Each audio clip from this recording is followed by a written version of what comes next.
It's not the patriarchy. It's not religious oppression either. If you impose your own view on the text, you'll miss the point completely. The truth is, it's cultural practice rooted in reproductive biology, a reality that is very different from the one we face in our world.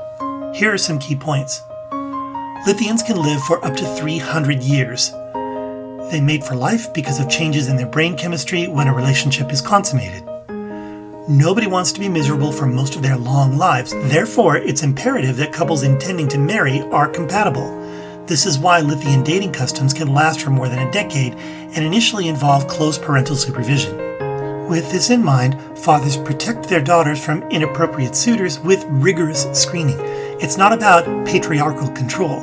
Daughters get to choose their own mates, and parents tend to tread carefully in this area. So be careful when you're reading or listening that you avoid projecting your own baggage on the story and just let it play out as it was written. Read more about Lithian dating customs in the Devron Conflict series, available at www.newadventure.ca/books. It's adventure for your mind and romance for your heart.